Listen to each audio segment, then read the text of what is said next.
All right, good afternoon.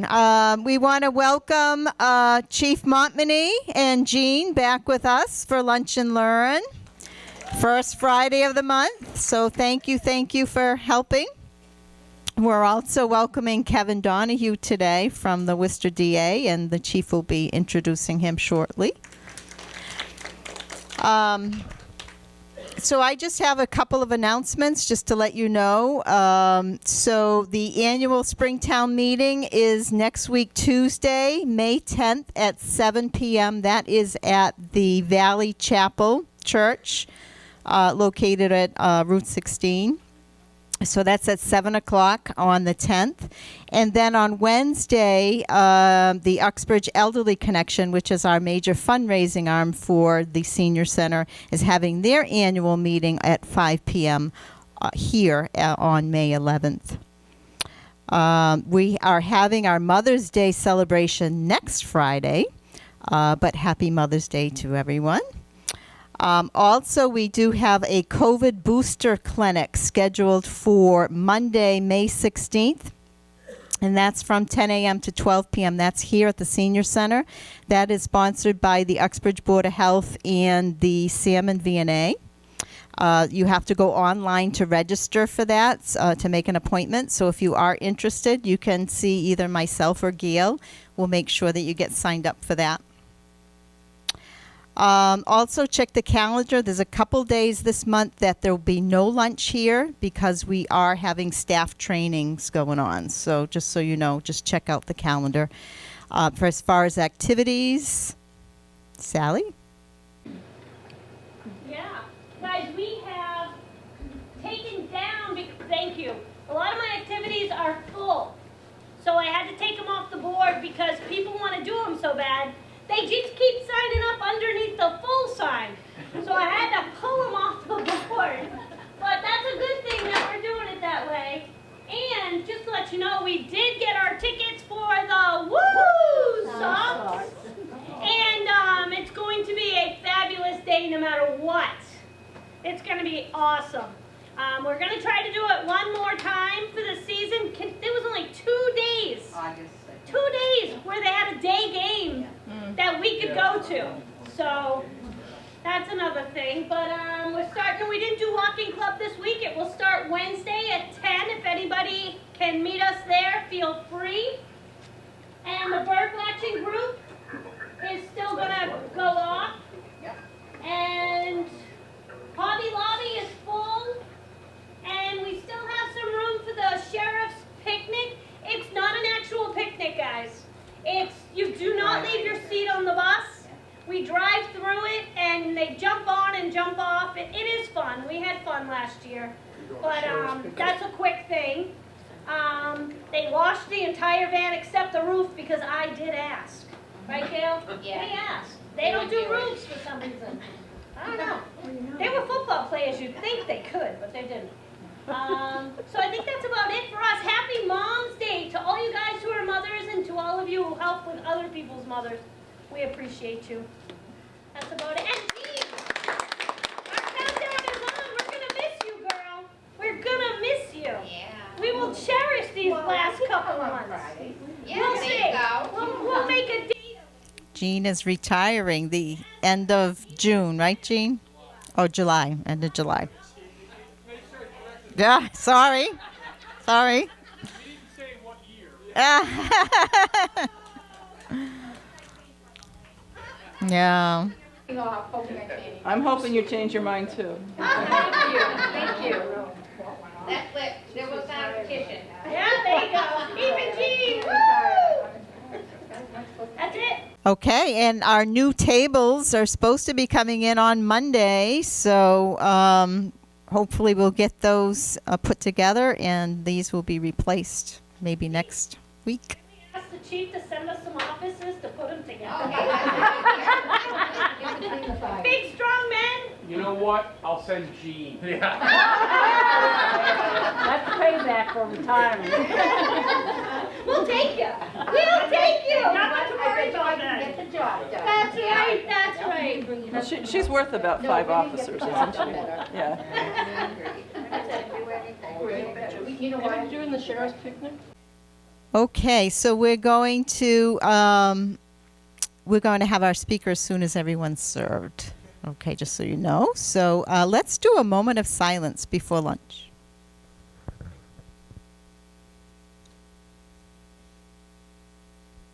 Thank you. Enjoy your lunch. Okay, ladies and gentlemen, it's time to start our lunch and learn. Thank you all for being here today. Today we have a guest speaker who's going to be speaking to you from the DA Early's office. And his name is Kevin Donohue, and he's going to be discussing the bullying dynamic with you today. So please give your attention to Kevin. Thank you. My name is Kevin Donohue. I'm just going to give you a little bit of background about myself. I was an elementary school teacher for 35 years. I retired 3 years ago. I taught third grade for 25 of those years. My last 10 years, I always say I got to play. I was a phys ed teacher for pre-K to fourth grade, my last 10 years. When I retired, I knew I wanted to stay busy. I applied for a job at the DA's office. I knew I only wanted to work part-time. He hired me to work in his community outreach program, and my target audience is seniors, like myself. I think he gave me that group because I was the only guy working in his community outreach that has white hair. Everybody else is younger, so it was kind of like a no-brainer. That's where he was going to put me.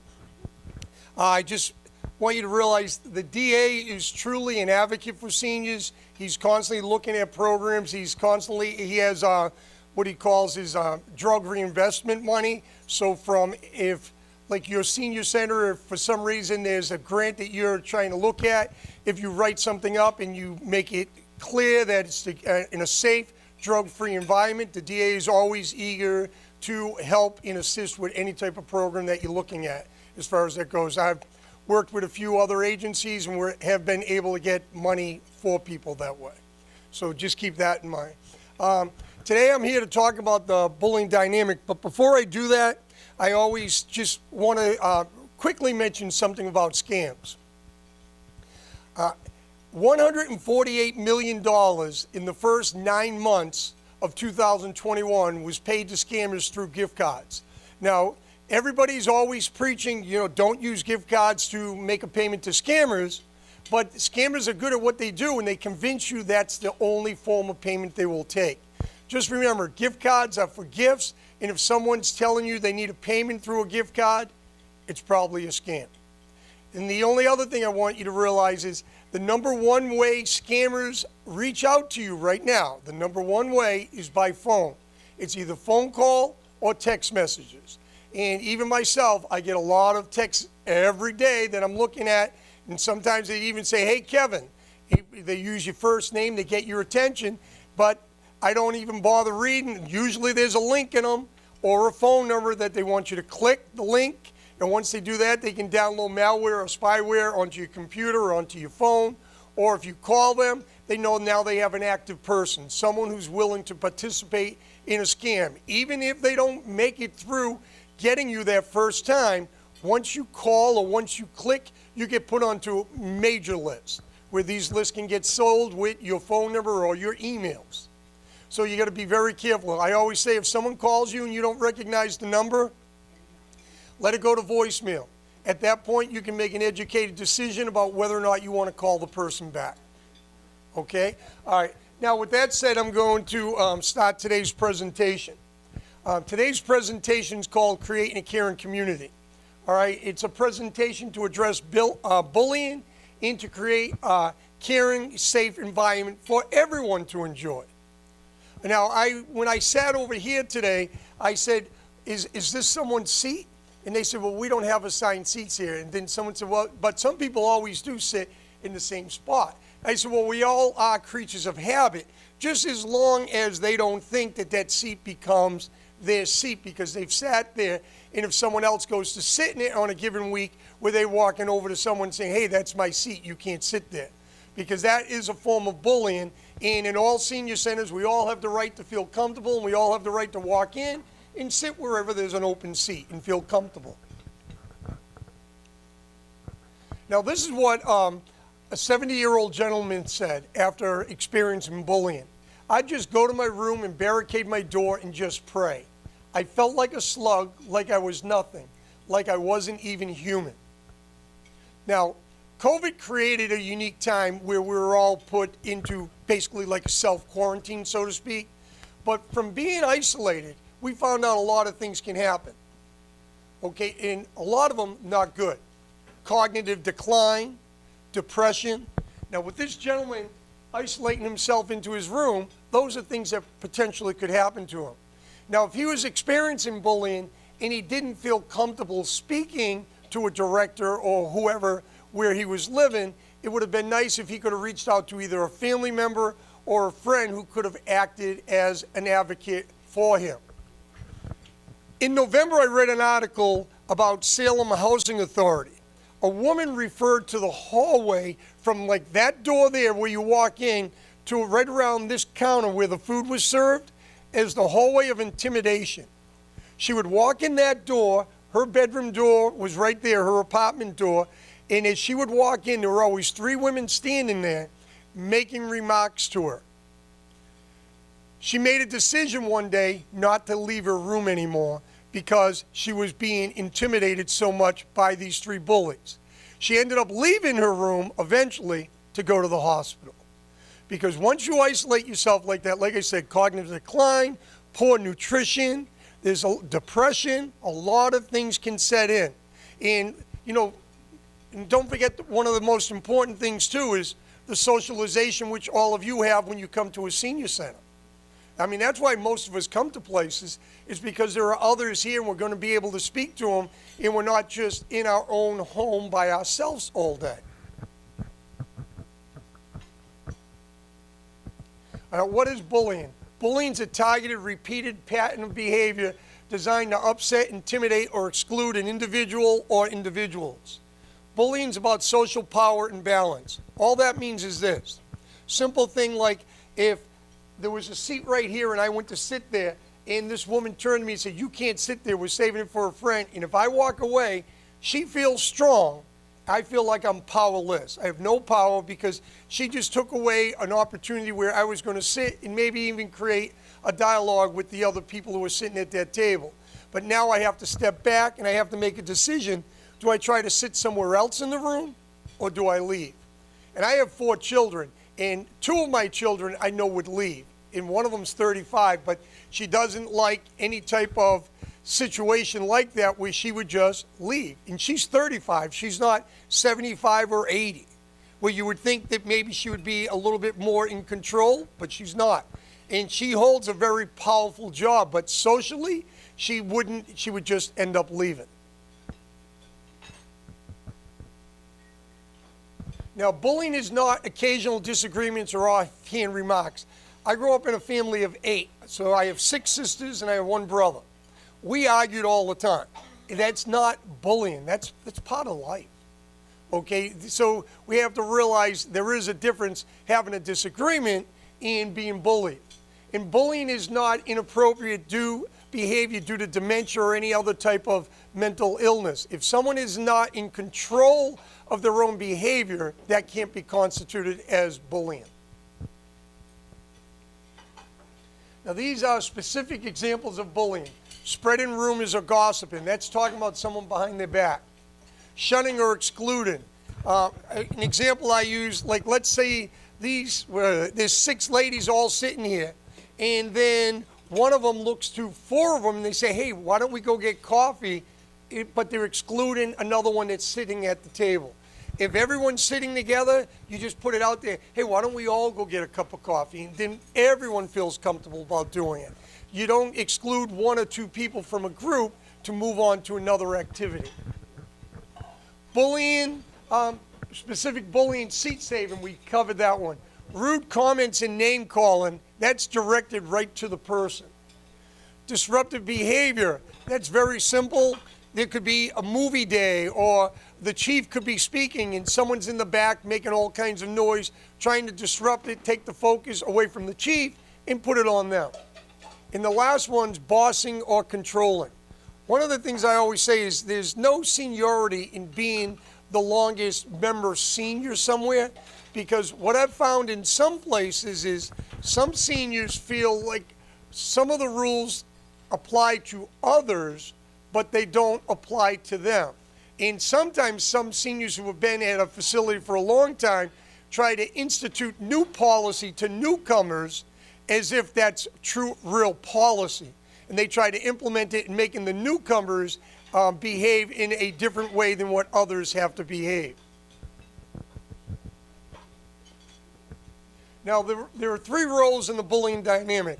There's the person who's the aggressor. That's the person that does the bullying. Then there's the target. That's the person who's the target of the bullying. Then there's the bystander. The bystander group is usually the largest group. They're the people who are witnessing the bullying going on. For example, if I was bullying this young lady here, you guys would all be the bystander group. The chief, the people who work for the senior center, and all of the other residents here would be the bystander group. Bystanders can include staff, volunteers, residents, program participants, anyone that witnesses the event. Okay, there are regulations in place regarding conduct in public places.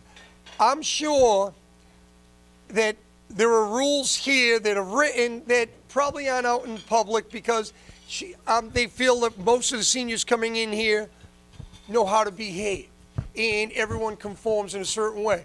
But I'm sure there have been certain times where they have to remind a particular individual of some type of rules where, because if someone's breaking a rule, they could be making someone else feel uncomfortable. And if someone else feels uncomfortable, then they might not come back anymore and utilize the senior center. And I got to tell you that it's the best fish dinner I ever had. So you would hate to think that someone wouldn't want to come because someone else is making them feel uncomfortable.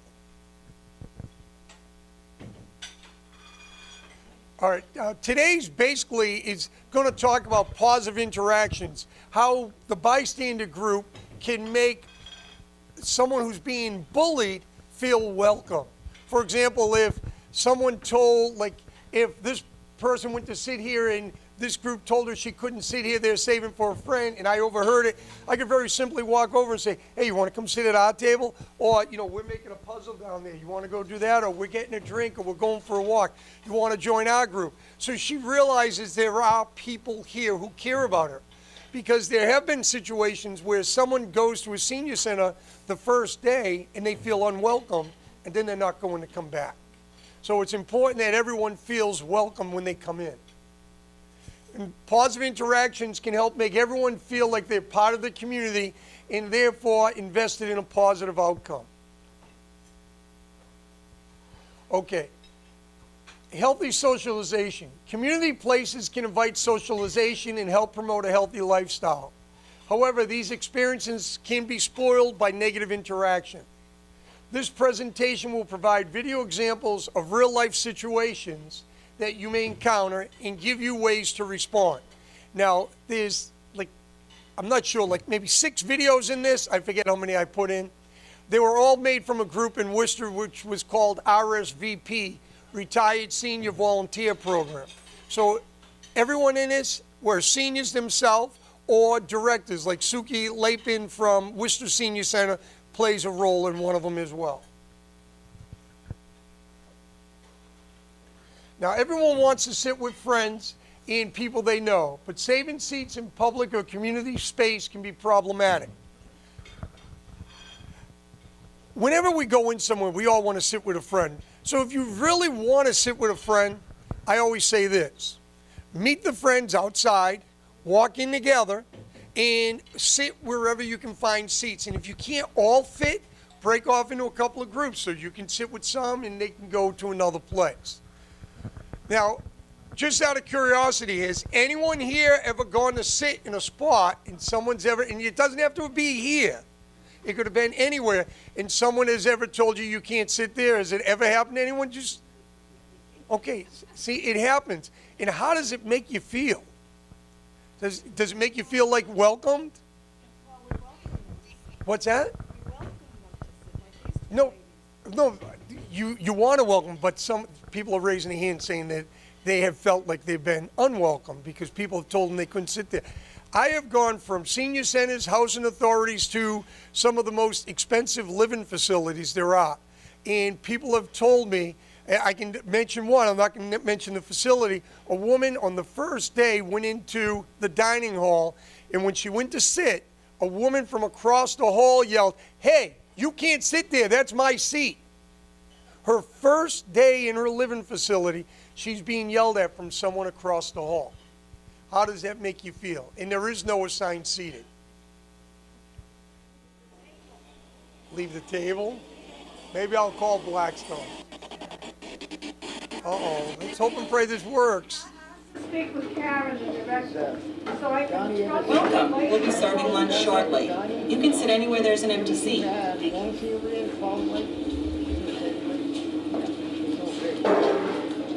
Oh, this is our table. You can't sit here. We're saving it for a friend.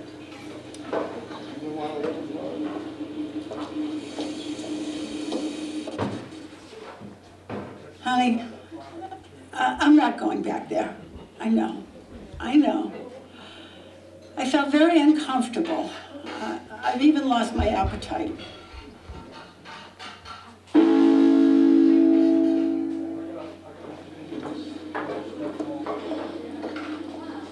Welcome. We'll be serving lunch shortly. You can sit anywhere there's an empty seat.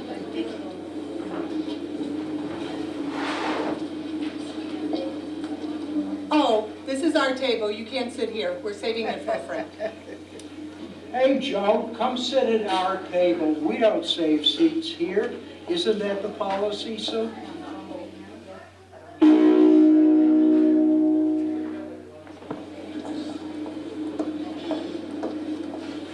Welcome. We'll be serving lunch shortly. You can sit anywhere there's an empty seat.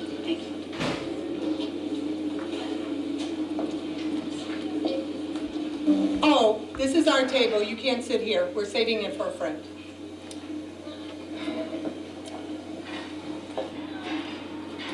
Joe, you're leaving already? You haven't had lunch yet. I'd rather not have lunch with people who are so unwelcoming.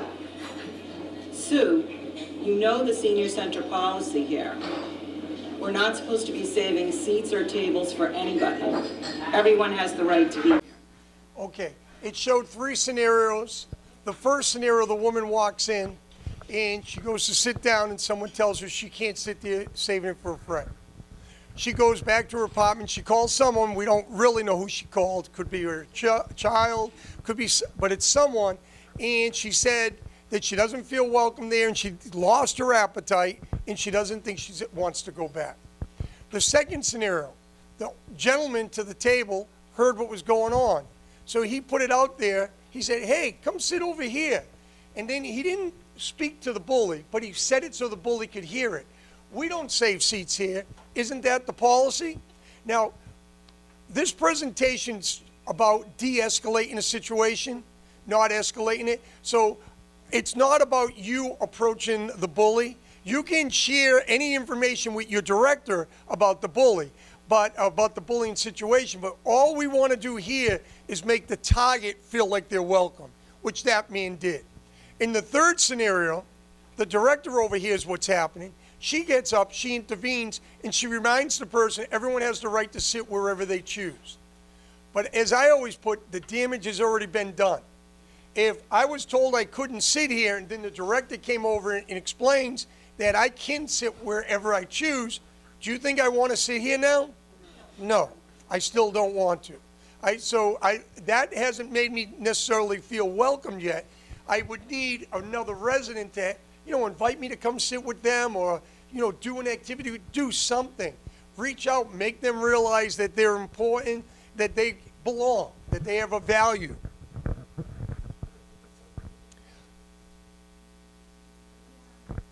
All right, now group exercises and group activities are fun and healthy, but everyone's ability level should be accepted and respected. Now, if we were all taking a stretching class together, do you think we'd all be moving at the same time? Do you think, could some of us be standing and could some of us sit if our knees or our hips bothered us? Sure, it does. Everything can be adapted.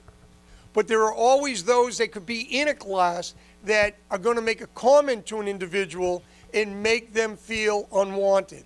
I always say the only class I can think of that everyone has to move together is my daughter Megan, which is my youngest daughter, was a synchro maid. So when they swim, they all had to swim together and pop out of the water at the same time. That, you have to move at the same pace. But regular exercise classes, everyone can move at their own pace. When I taught phys ed, I had pre-K to 4th grade. I had children with walkers, I had children in wheelchairs. They have to be able to do whatever activity I'm teaching. So I had to make sure I make accommodations so everyone can participate. And everyone, when you have an exercise class, it's the same way. Everyone, whether you're 50 or 105, we should all feel comfortable in doing that class. But this next episode is going to show how that can be ruined for an individual. Where is that cursor?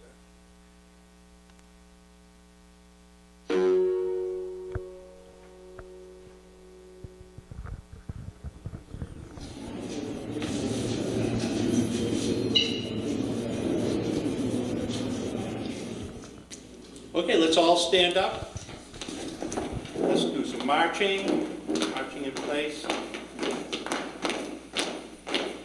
And we're going to bring our weights up to our chest and reach up into a cavern. Let's do 8 of these. 2, 3. Turn your palms out when you go up, and turn your palms towards your body when you come down. 6, 7, so your palms turn out when you're reaching up. 8, 9. You shouldn't be here. You're slowing everyone down.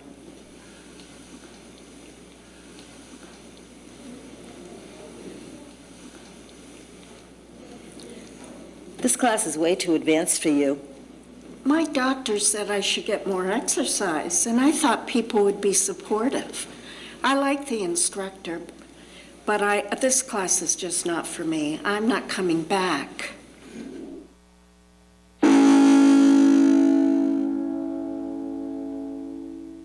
I'm not coming back. You know, everyone has the right to be in this class. Just stick by me and move at your own pace.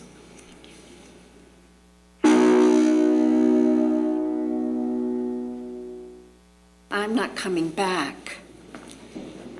Everyone has a right to be in this class. If there was a problem, I'd be the one to address it, and I don't see a problem here. Ronnie, feel free to move to another spot if you think it will help you focus on what you're doing.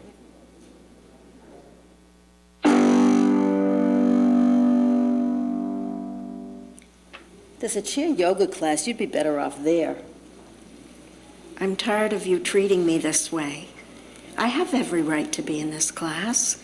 Why don't you move to another spot so you can focus on the instructor instead of on me? Okay, there were 4 different scenarios on that one. The first scenario, the woman makes a comment and the woman just leaves. So she's not going to get the exercise that her doctor suggested she needs. We don't know what's wrong with her. She does seem to have a problem with eye-hand coordination and following directions. Did she have a stroke? She had some type of episode that happened where she's unable to, like I said, follow directions and eye-hand coordination. She seems to be looking at other individuals to kind of be able to follow along. And she's going to lose out on that if she goes home.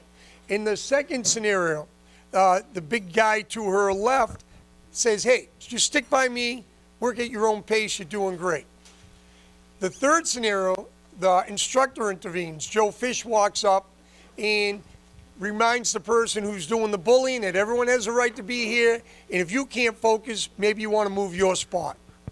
And in the last one, the woman sticks up for herself. She basically says, you know, I'm not going anywhere. My doctor said I should come here.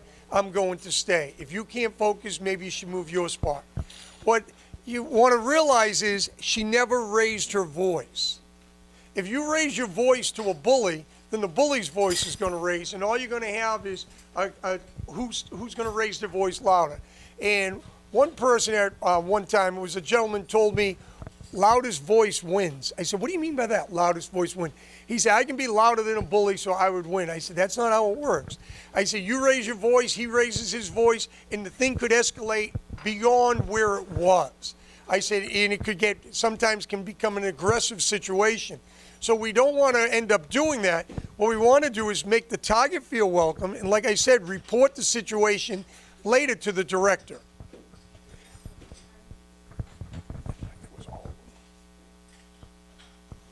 Okay, this next one, do you have bingo here?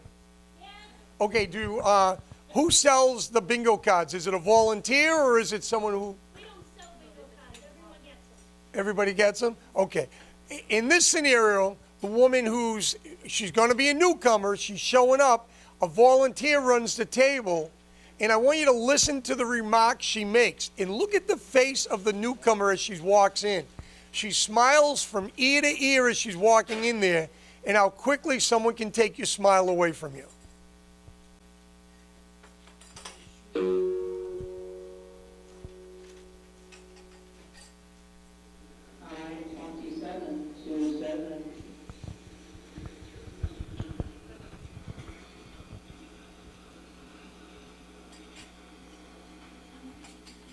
What can I do for you? I'd like to buy 5 cards, please. Sorry, it's too late. We're ready to start. But I thought it started at 6 and it's 10 to 6 now. We're already filled. We don't need any new people right now.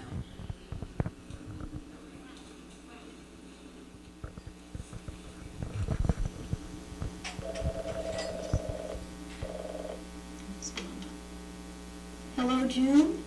Hey, Mom, I thought you were going to bingo tonight. I'm at bingo now, but I'm not staying. What's the matter? You sound upset. These people are so mean. I wish I never moved. I love being near you and the children, but I left behind so many good friends. It doesn't look like I'm going to make any new ones here.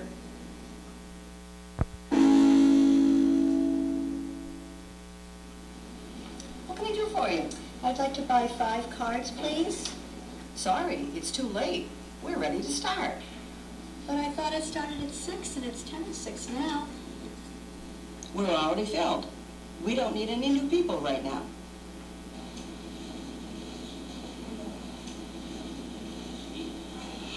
Man, so good. I'm so glad you decided to come tonight. But you're going the wrong way. Oh, we could, I'll tell you what, let me grab some seats and some cards, and I'll see you. No, thank you. I don't think I'm welcome here. I didn't appreciate how rudely the woman selling cards treated me. Oh, I'll deal with Kathy. Sometimes she gets too big for her britches. Kathy, this game is for every tenant in the building. Your job as a volunteer coordinator is to welcome people and to give them their bingo cards.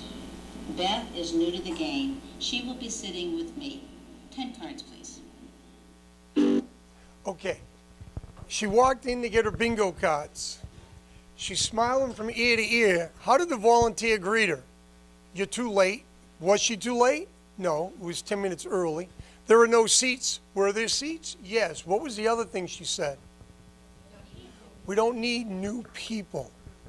So we don't need new people implies they only want people who've been playing in the past. We don't want you in the game. So she leaves, she calls her daughter. You find out when she's calling her daughter, she had sold her home. She went to live closer to her daughter so she could be near her grandchildren. She says to her daughter, I wish I never sold my home because I had friends there and I don't think I'm going to make any friends here. And she tells her, what had transpired. You think about that. You sell your home to go live closer to your child and your grandchildren, and then to have someone make comments like that. I just sold my house a year and a half ago. My daughter made an in-law for us, so it's a little different. We're in a different part of their house. But it's a big thing to sell your house, something that you own for so many years. And to do that and then have somebody not welcoming you at your next journey where you are. And that's how that woman ruined it for her, which she didn't want to be there. Come to find out, one of the bystanders that overhears it says, oh, she's a little big for her britches. She says, don't worry, I'll handle the situation. But do you want to have that is the question. You would think if someone volunteers, they don't volunteer because they want to have the power. They're volunteering because they want to make the place better for themselves and better for everyone else that utilizes it. And if you're there for the wrong reasons, you can ruin it for many people. I moved it along because I know we're running a little late and I don't want to hold everyone up. And there was one more scenario where the woman herself actually sticks up for herself. She says, it's 10 of 6. There are plenty of seats. Okay, I'll take 5 tickets, please. And then the woman gives her tickets and she goes on her way. She didn't raise her voice. Okay, like I said, I don't want to be holding people up. I got from the chief over here, so I'm just going to let you know this, though. The most important thing that I want you to take from this is this. Words have drastic, whatever you say, just realize what you're saying can really impact someone's life. So I always say this, say good morning to everyone and anyone, especially someone you normally don't speak to. Maybe they don't have as many friends as you. Maybe they're a little shy and they're not as outgoing. Now, I said this at one facility, and one woman came up to me afterwards, and she said, I'm glad you said that. She said, because I was married to the same man for 50 years, she said. And when he passed away, everywhere I went, I was by myself. She said, I was always with my husband, so I really never had any friends. And then all of a sudden, now I'm going places by myself. And she said, I'm kind of shy, so I'm not reaching out to people, but nobody reached out to her either. Nobody said good morning or good afternoon. And one day, a woman said hi to her, and she started talking, and she got part of that group. And she said, now, I always look for someone who's by themselves, and I always say hi to them. I always try to encourage them to join our group, to be part of it, because I think sometimes we take things for granted that everyone has maybe as many friends as you do. But you don't realize just that simple hello, how's your day going? It doesn't mean it has to turn into a big dialogue, but it just lets that other person know that they're noticed. The last thing I'll tell you, I was out in one town right before Christmas, and a woman walked in, and you could tell she had made the sweater herself. Either that or she had bought it off of one of those, what do you call those sweaters? What's that? Ugly sweater things? Yes. Well, she had this sweater on, and it was completely unique. And I looked at it, I said, oh my God, what a beautiful sweater. And during the presentation, she raised her hand, she said, can I say something? I said, sure, what would you like to share? She said, I just want you to know I felt noticed. Now, what did that mean? That means most of the time she walks in there, she doesn't feel noticed. So a simple hi, or how's it going, or your hair looks great, or anything can make someone's day, can have a big impact on them. And I just want you to realize that. And I mean, I know we all realize that, but sometimes we forget to maybe reach out to others. And just reach out to someone else that you normally don't speak to, and just say good morning to them, good afternoon. I hope everyone can take something away from the presentation. I look forward to coming back in October. It's going to be about scams, but I know you've already had people talk about scams. I like talking about scams and having you share. This young lady over here shared an awful lot with me today. Hopefully she'll be here in October. She can share some more information, because the more we share it, the more we're all aware of them. And if we're aware of them, hopefully we don't fall for them, because scammers are real good. And even though you think, oh, I would never pay someone with a gift card, probably 90% of the people who have done it have said that before. They would never do it, and yet you fall for it because the scammer convinces you you have to do it. Or law enforcement is coming to your door to arrest you because you have back taxes or what have you. They're good at what they do. Thank you for having me. See you in October.